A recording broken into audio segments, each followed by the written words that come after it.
जय श्री राम। भारतीय सेवा समिति संचालित वाल्मीकि विज्ञान केंद्रम के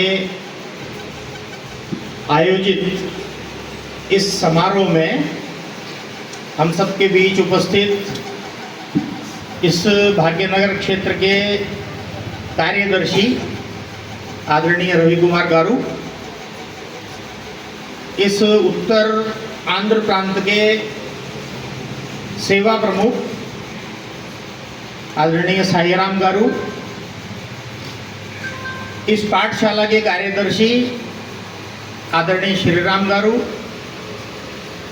सदस्य आदरणीय मुरली कृष्णन गारू, सभी पदाधिकारी गण और रोटरी से आए हुए आदरणीय धन कुमार गारू और अन्य रोटेरियन सदस्यगण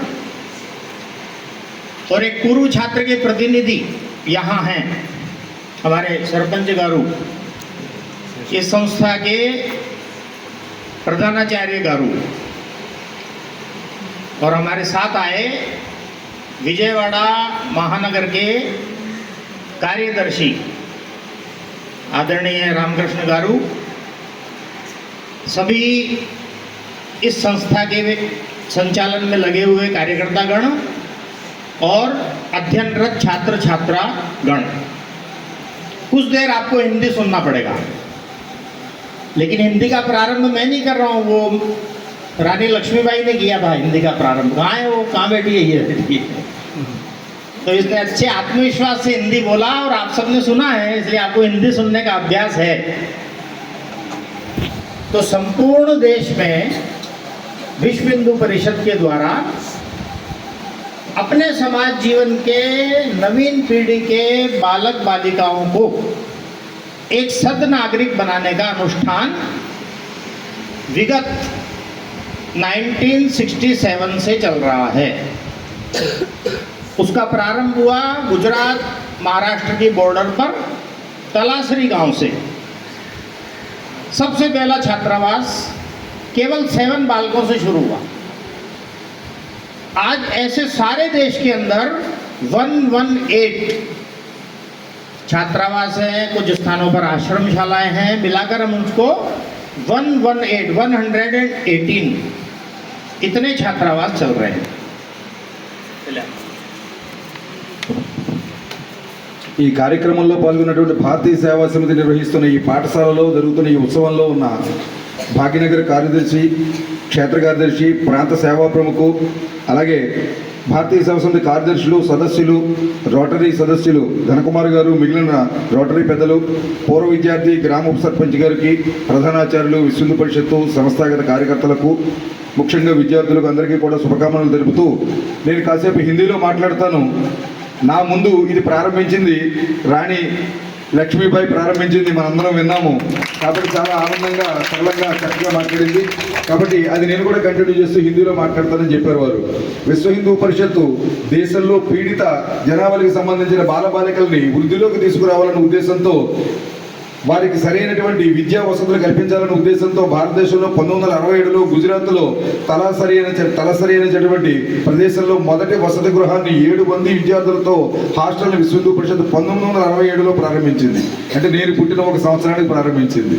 కాబట్టి ఆ 7 మందితో ప్రారంభమైనటువంటి ఈ వసతి గృహము విశ్వ హిందూ పరిషత్ ఇవాళ భారతదేశంలో అనేక ప్రాంతాల్లో 118 వసతి గృహాలు, అలాగే గురుకుల పాఠశాలలు ఏవైతేనే 118 సంఖ్యతో ఇవాళ భారతదేశం మొత్తం కూడా విశేషమైన సేవలు ఇవాళ అందిస్తున్నాయి విద్యార్థులకి. तो अपने देश में ऐसे छात्रावास और स्कूल बहुत हैं, हजारों लाखों बालक बालिकाएं उसमें पढ़ते हैं, शिक्षा प्राप्त करते हैं। तो विश्व हिंदू परिषद के द्वारा जो चल रहा है उसमें क्या अंतर है, क्या विशेषता है? तो विशेषता ये है कि शिक्षा के साथ साथ संस्कार, शिक्षा और संस्कार के द्वारा जो मानव निर्माण का एक अद्भुत कार्य सामान्य वातावरण में, सामान्य संसाधनों में ये जो हो रहा है, ये विशेषता है। बहुत बड़ी बिल्डिंग है, एसी बिल्डिंग है, बच्चे आते जाते हैं तो एसी बसेस से आते हैं, संपन्न परिवारों के आते हैं, उनका मार्क्स का लेवल भी बहुत हाई है, उन बच्चों का यदि निर्माण किया तो क्या विशेष बात है। लेकिन सामान्य वनांचल में, ग्रामांचल में अत्यंत सीमित साधनों में जीवन जीने वाले सामान्य बालकों को ऐसे परिवेश में, जो बहुत साधारण परिवेश है, इस परिवेश में उनका एक जीवन गढ़ने का जो अनुष्ठान कार्यक्रम विश्व हिंदू परिषद के इस सेवा अनुष्ठान के द्वारा प्रारंभ हुआ, उसमें से कैसे कैसे जीवन निर्माण हुए उसकी तो एक लंबी कहानी है। मैं कुछ दिनों नॉर्थ ईस्ट में था, आसाम के अंदर जो गुवाहाटी मेरा केंद्र था, 7 सिस्टर्स ऑफ असम, उस पूरे कार्य क्षेत्र में मैं विश्व हिंदू परिषद के काम के लिए भेजा गया। तो दिमा हसाओ जिले का हाफलांग नाम का जो केंद्र है, 1972 से वहाँ एक छात्रावास रन कर रहा है। उस छात्रावास के मैट्रिक के रिजल्ट का अवसर था।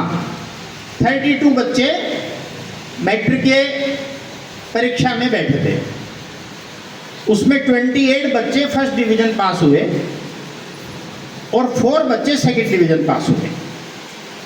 मैं उस कार्यक्रम में था, वहाँ के जो जिला कलेक्टर थे वे भी उस कार्यक्रम में आए थे मुख्य अतिथि करके। तो सब बच्चों की मार्कशीट वगैरह, उनका परिणाम वगैरह सब बताया गया।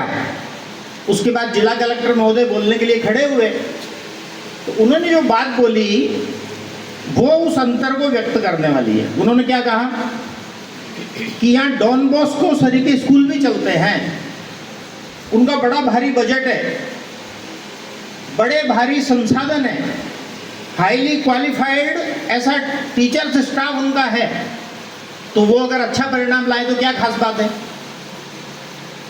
लेकिन ये विश्व हिंदू परिषद संचालित, जिसको हिंदू मिशन कहते हैं, वहाँ हिंदू मिशन, विश्व हिंदू परिषद संचालित हिंदू मिशन के बच्चों का इतना अच्छा रिजल्ट देखकर मैं आश्चर्यचकित हूँ, क्योंकि मैं जानता हूँ इनका बहुत मिनिमम बजट है, इसकी बिल्डिंग भी बहुत अच्छी नहीं है, लेकिन इतना अच्छा परिणाम ये देते हैं। इसलिए मैं प्रभावित होकर अपने पॉकेट मनी से एक रूम का अनाउंसमेंट करता हूँ। वो स्वयं क्रिश्चियन थे, वो जानते थे मैं हिंदू संस्था में आया हूँ, लेकिन उस परिणाम से प्रभावित होकर, बच्चों के प्रदर्शन से प्रभावित होकर, वहाँ के आचार्यों की मेहनत से प्रभावित होकर उन्होंने एक रूम बनाने का अपने पॉकेट मनी से अनाउंसमेंट किया।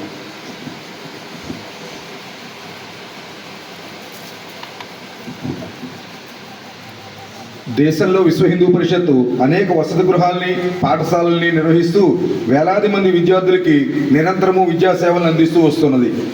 ఇది విశ్వ హిందూ పరిషత్ చేస్తున్నటువంటి సేవా కార్యం. విశేషం ఏంటంటే విద్యను విద్యార్థులకు అందించడం ద్వారా, ఆ విద్య ద్వారా విద్యార్థుల్లో సంస్కారాన్ని నింపడం ద్వారా మానవ నిర్మాణం చేయాలి అన్న అత్యవసరమైనటువంటి ఆవశ్యకతతో ఈ కార్యక్రమాల నిర్వహణ విశ్వ హిందూ పరిషత్ చేస్తున్నది. సామాన్య వాతావరణంలో ఈ విధమైనటువంటి సాధన సాధించడం అన్నది చాలా విశేషమైనటువంటి అంశము అని చెబుతూ వారు పెద్ద పెద్ద భవనాలు లేవు మన వసతి గృహాలకి, పాఠశాలకి దేశంలో. ఏసీ భవనాలు కాదు, ఏసీ బస్సుల్లో పిల్లల్ని తీసుకెళ్లే ధనవంతులు ఉండేటటువంటి హై లెవెల్ స్థాయి కలిగినటువంటి, పెద్ద స్థాయిలో తల్లిదండ్రులు, విద్యార్థుల స్థాయిలో కలిగినటువంటి పాఠశాల నుంచి ఈ రకమైనటువంటి ఫలితాలు సాధిస్తున్నటువంటి సంస్థ కాదు మనది. అయినప్పటికీ కూడా ఎక్కడో వన ప్రాంతాల్లో, గిరి ప్రాంతాల్లో, అటవీ ప్రాంతాల్లో, గ్రామాలలో, మారుమూల పల్లెలలో ఈ సామాన్యమైనటువంటి బాలబాలికలకి శిక్షణ ఇవ్వడం అనేది విశ్వ హిందూ పరిషత్ తీసుకున్నటువంటి ఒక అనుష్ఠాన కార్యక్రమము. ఇది అనేక దశాబ్దాలుగా ఈ కార్యక్రమాన్ని కొనసాగిస్తున్నది సేవా విభాగం ఆధ్వర్యంలో అని చెబుతూ ఒక ఉదాహరణ చెప్పారు.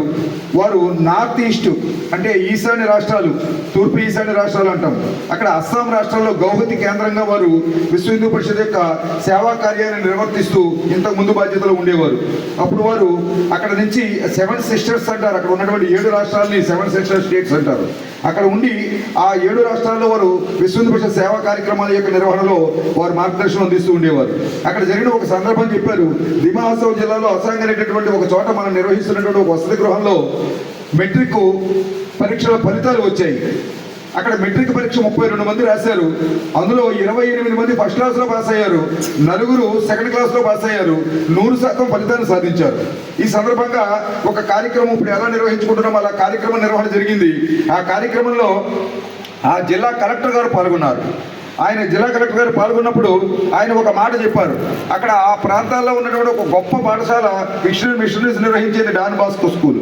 కాబట్టి ఆ పాఠశాలలో ఉన్నటువంటి సౌకర్యాలు కానివ్వండి, భవనాలు కానివ్వండి, ఆ పాఠశాలలో వాళ్ళు ఖర్చు పెట్టే బడ్జెట్ కానివ్వండి, ఆ పాఠశాలలో ఉన్నటువంటి టీచర్స్ యొక్క హై లెవెల్ స్టాండర్డ్స్ కానివ్వండి, ఇవన్నీ ఉన్నప్పటికీ కూడా ఆ పాఠశాలకి ఏమాత్రము తీసుకోకుండా విశ్వ హిందూ పరిషత్ ఈ హిందూ మిషన్ అది క్రిస్టియన్ మిషన్ ద్వారా జరుగుతుంటే ఇది హిందూ మిషన్ ద్వారా నిర్వహించబడుతున్నటువంటి ఈ సేవా ప్రకల్పంలో వచ్చినటువంటి ఈ రిజల్ట్ చూస్తే నాకు చాలా ఆశ్చర్యంగా ఉంది. చాలా సామాన్యమైన మినిమం బడ్జెట్తో మనం కూడా చాలా తక్కువ సౌకర్యాలతో ఈ పాఠశాల నిర్వహించుకుంటున్నాం. ఆచార్యులు కూడా చాలీచాలని జీతాలు ఇస్తున్నాం మనం. అటువంటి పరిస్థితుల్లో ఈ మినిమం బడ్జెట్తో ఈ పాఠశాల నిర్వహణ చేశారు ఈ అస్సాంలో.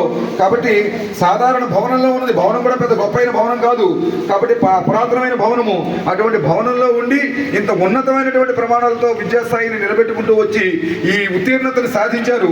కాబట్టి ఈ పాఠశాలకి నేనుగా ఏదైనా చేయాలనుకుంటున్నాను కలెక్టర్గా కాకుండా అని చెప్పి ఆయన సొంత పాకెట్ మనీ అంటే ఆయన సొంత ధనాన్ని వెచ్చించి ఆ పాఠశాలకి ఒక క్లాస్ రూమ్ నిర్మాణం చేయడానికి వారు ఆర్థిక సహకారం చేశారు.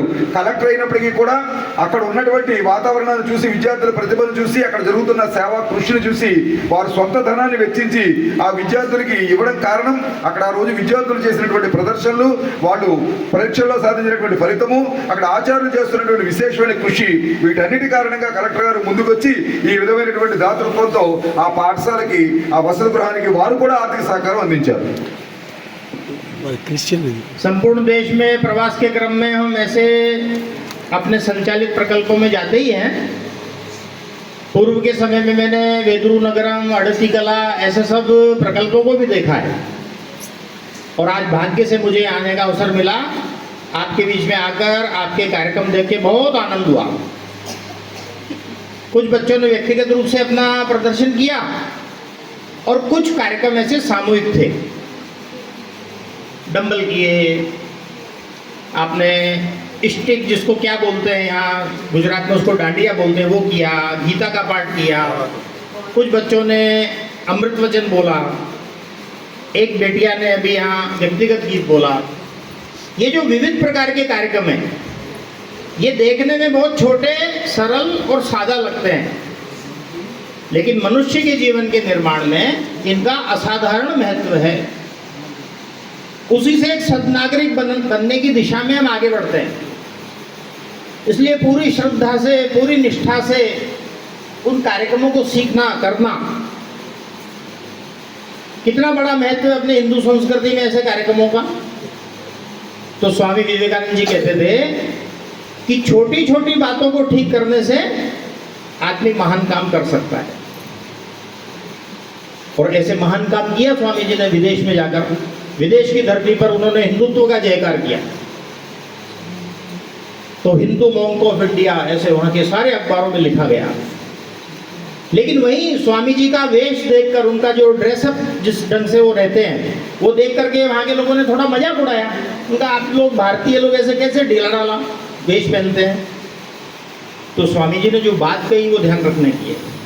स्वामी जी ने कहा, मित्र, तुम्हारे देश में व्यक्ति का व्यक्तित्व यानी उसकी पर्सनालिटी हेयर ड्रेसर और टेलर बनाते हैं, लेकिन मेरे देश में मेरे देश के व्यक्ति का व्यक्तित्व चरित्र और संस्कार बनाते हैं। तो ये चरित्र और संस्कार की साधना अपने यहाँ के प्रकल्पों में होती है, सामान्य वातावरण में होती है, सामान्य लोगों के द्वारा होती है, लेकिन मिलकर जो उसकी एक सामूहिक शक्ति खड़ी होती है वह अद्भुत है। और उसमें से ऐसे विलक्षण व्यक्ति तैयार होते हैं जो देश को ही अपना सर्वस्व मानते हैं। सारे देश का निर्माण करना है, देश को महान बनाना है, ये दिल्ली, मुंबई, कलकत्ता महानगर के लोगों का काम है क्या? केवल नहीं। ये सुदूर ग्रामांचल में ऐसे छोटे छोटे गांव में रहने वाले हम सब लोगों से मिलकर करने का काम है। इतनी बात बताएंगे रवि जी, उसके बाद मैं आगे बढ़ूंगा। దేశంలో అనేక ప్రకల్పాలను నేను సందర్శన చేస్తూ ఉంటాను. గతంలో వచ్చినప్పుడు ఆంధ్రప్రదేశ్కి వెదునగరం అడ్డదిగల సేవా ప్రకల్పాలను కూడా నేను చూశాను. ఈరోజు నాకు ఆనందంగా ఉంది. వంకావరగూడెం పాఠశాల కూడా ఇవాళ చూడడం జరిగింది. ఇక్కడ విద్యార్థుల యొక్క వ్యక్తిగత సామూహిక ప్రదర్శనలు చూశాను. డంబుల్స్ ప్రదర్శించారు, కోలాటం ప్రదర్శించారు, దాండియా నృత్యం అంటారు అటువైపు ఉత్తర భారతదేశంలో, అటువంటి అది కూడా ఇక్కడ మీరు ప్రదర్శించారు. దాన్నే మనం కోలాటం అంటాం. అలాగే సాంఘిక గీతని పాడారు, అలాగే భగవద్గీతను పాడారు, అలాగే అమృతవచనం చెప్పారు, వైయక్తిక గీత కూడా పాడారు. ఇవన్నీ సాధారణం అనిపించవచ్చు, కానీ దీని వెనక అసాధారణమైనటువంటి పూర్తి శ్రద్ధ, అలాగే నిష్ఠతో, క్రమశిక్షణతో, శిక్షణతో మాత్రమే ఇది సాధ్యమవుతుంది. కాబట్టి స్వామి వివేకానంద స్వామి అంటారు, చిన్న చిన్న కార్యాల ద్వారా మాత్రమే మహత్తర కార్యాలను మనం సృష్టించగలుగుతాము అని. కాబట్టి వివేకానంద స్వామి ప్రపంచ సభలకు వెళ్ళినప్పుడు ఆయన దుస్తులు చూసి అందరూ ఆశ్చర్యపోయారట, ఏమిటి దుస్తులని. అప్పుడు వివేకానంద చెప్పారట, దుస్తులు టైలర్ కుడతాడు, కానీ వ్యక్తిత్వాన్ని మాత్రం మా దేశం యొక్క చరిత్ర, సంస్కారము మా దేశం మాకు అందిస్తుంది. కాబట్టి మా దేశం ఇచ్చినటువంటి సంస్కారాన్ని మీరు చూడాలి అని చెప్పి అన్నారట. అలా సామాన్య వ్యక్తుల ద్వారా మాత్రమే ఈ రకమైనటువంటి వ్యక్తిత్వం, విలక్షణమైన వ్యక్తిత్వం నిర్మాణం అవుతుంది సామాన్య వ్యక్తుల నుంచి కూడా మన దేశంలో. దీన్ని దేశ నిర్మాణంలో ఇటువంటి విలక్షణమైన వ్యక్తిత్వం కలిగిన వాళ్ళ యొక్క కృషి అనివార్యంగా అవసరం అవుతుంది, భాగస్వామి ఉంటుంది అని చెబుతూ వారు ఒక మాట చెప్పారు. దేశ నిర్మాణంలో ఢిల్లీ, ముంబై లాంటి ప్రదేశాలే కాదు, మారుమూల ప్రాంతాల్లో ఉన్నటువంటి ఇటువంటి పల్లెల యొక్క భాగస్వామ్యం కూడా ఉంటుంది. ఇక్కడ తయారైన వ్యక్తులు కూడా దేశ నిర్మాణంలో పాత్ర వహిస్తారు. కాబట్టి పల్లెలు కదా అనడానికి లేదు, ఢిల్లీకి ఎంత బాధ్యత ఉందో మారుమూల పల్లెలకు కూడా అంతే బాధ్యత ఉంది మన దేశ నిర్మాణంలో అన్నారు. तो अपने देश के दो महान व्यक्ति 5 वर्ष के कार्यकाल में महामहिम राष्ट्रपति रहे। उनका नाम आप जानते हैं, एपीजे अब्दुल कलाम साहब। 5 वर्ष वो यानी 5 इयर्स के लिए महामहिम राष्ट्रपति बने। तो 5 इयर्स में उन्होंने 5 लाख बच्चों से सीधा संवाद किया, डायरेक्ट डायलॉग। वो जहाँ भी जाते थे बच्चों से बात करते थे। तो 2-3 साल में एक केरल में पढ़ने वाले प्राइमरी क्लास के बच्चे को ये बात ध्यान में आई कि राष्ट्रपति जहाँ भी जाते हैं वो बच्चों से बात करते हैं। उसके मन में इच्छा हुई कि मेरे स्कूल में भी आएंगे क्या। तो उसने मेल किया उनको, ईमेल, मैं इस गांव में रहता हूँ, 5th क्लास का स्टूडेंट हूँ, आप मेरे गांव में आएंगे क्या, मुझे आपको देखने की, मिलने की बहुत इच्छा है। राष्ट्रपति तो अपना मेल खुद पढ़ते हैं। उन्होंने मेल पढ़ करके अपने सेक्रेटरी को कहा कि नोट करो, जब भी इस गांव में जाने का होगा इस स्कूल में जाएंगे। तो 3 साल बाद उनका उस स्कूल में जाने का अवसर हुआ। उनको याद था, उस स्कूल में जाने का भी कार्यक्रम बना। तो बच्चों को, जैसे आप सब बैठे हैं ऐसे बच्चों को असेंबल किया। तो उन्होंने पूछा कि इस नाम का लड़का कौन है। 3 साल पहले वो 5th क्लास में था, अभी वो 8th में आ गया होगा। तो सबसे लास्ट में एक व्हील चेयर पर एक दिव्यांग बालक, हैंडीकैप, वो बैठा हुआ था। उसकी व्हील चेयर को आगे लेकर आए, बोले बोलो मैं आ गया हूँ, तुम क्या कहना चाहते थे, मैं तुमसे मिल रहा हूँ। उस 5वीं क्लास में जिसने मेल लिखा था वो अब 8th क्लास में आया है। उस बच्चे ने कहा कि सर, मैं सुन रहा हूँ कि आप बहुत दिनों से बोल रहे हैं हमको 2021 तक भारत को महाशक्ति बनाना है, दुनिया की महाशक्ति।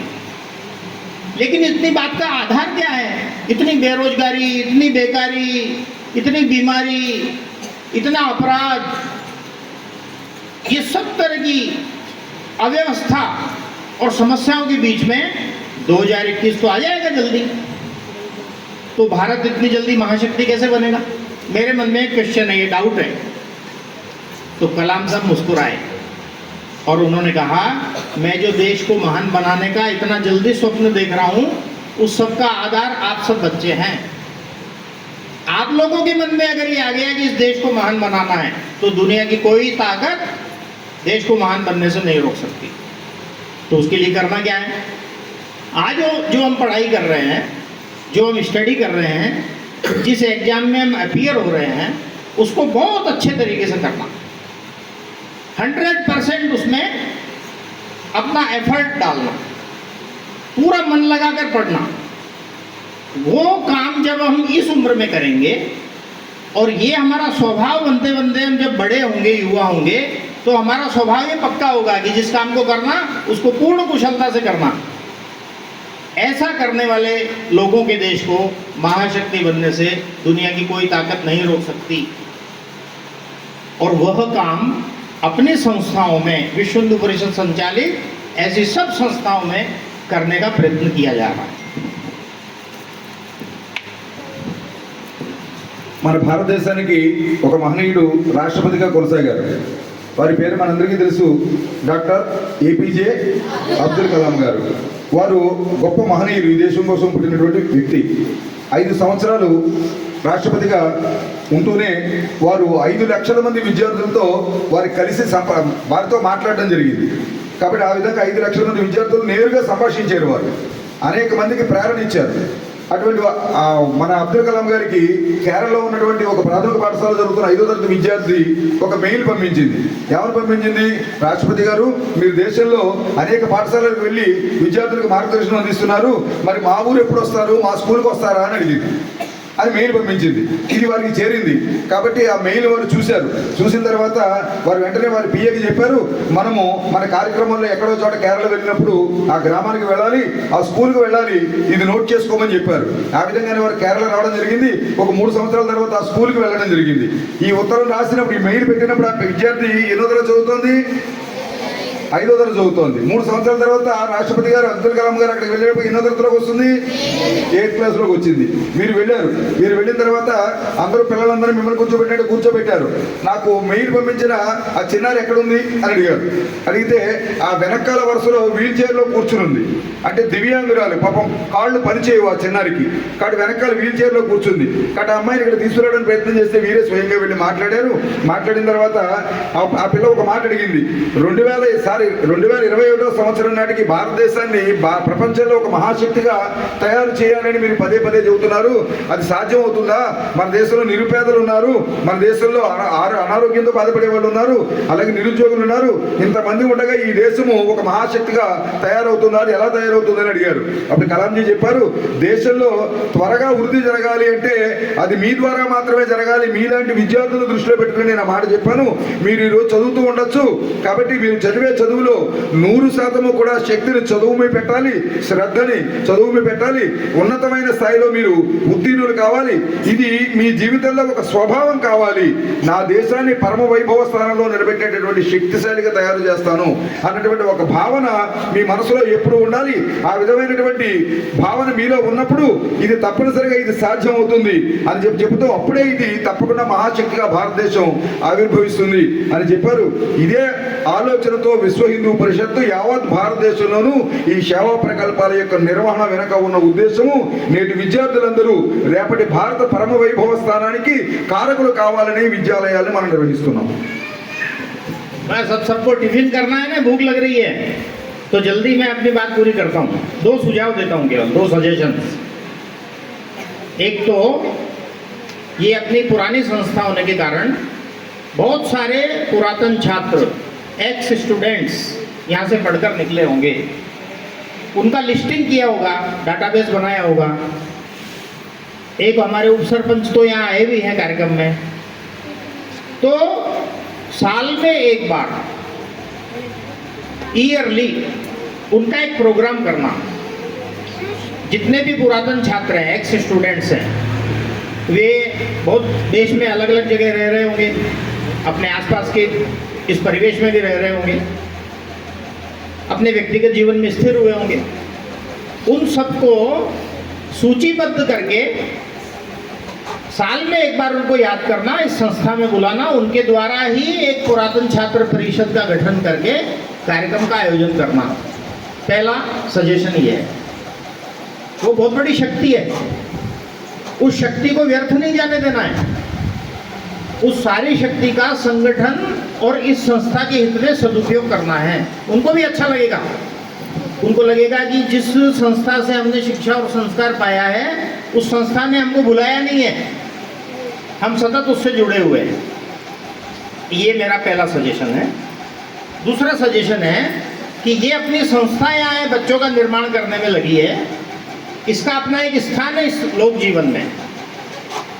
तो ये कार्य बहुत अच्छी तरीके से हमारे स्टाफ के सब मेंबर्स मिलकर कर ही रहे हैं, समिति सदस्य मिलकर कर रहे हैं, अच्छी बात है, उसके लिए आपका अभिनंदन। किंतु इसके साथ साथ ये जो आसपास का ग्राम जीवन है, ऐसे कुछ गांवों को जिम्मे लेकर यहाँ से कार्यकर्ताओं को भेजकर कुछ गतिविधियां हम चला सकते हैं क्या?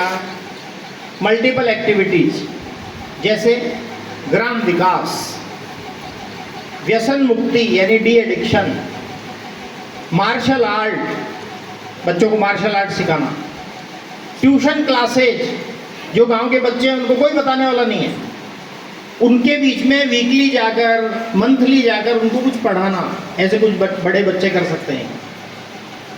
सत्संग, सत्संग में बहुत शक्ति है, विश्व हिंदू परिषद के कार्य का आधार है सत्संग, तो सत्संग हो सकता है क्या? भिन्न भिन्न प्रकार के कला कौशल, आपने डांस किया, आपने डंबल किया, आपने गीत गाया, ऐसे गांव के बच्चों को भी सिखाना जो ऐसी शाला में नहीं जाते हैं, पढ़ते नहीं हैं।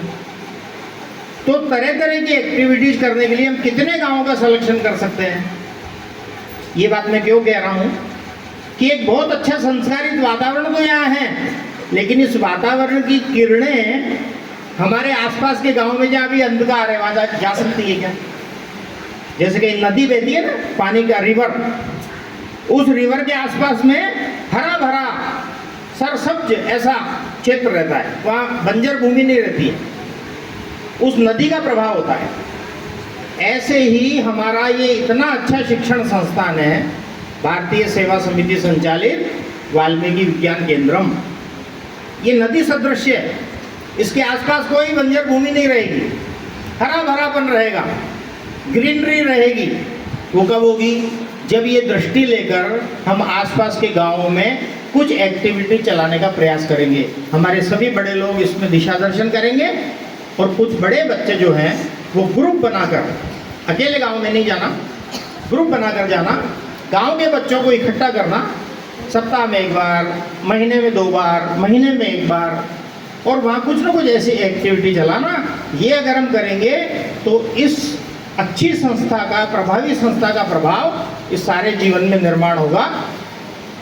आप सबने मुझे यहाँ ध्यानपूर्वक सुना, मुझे बहुत आनंद हुआ। उस सब की ओर से मैं अपनी ओर से आपका बहुत बहुत धन्यवाद, अभिनंदन करते हुए मैं अपनी बात पूरी करता हूँ। जय श्री राम।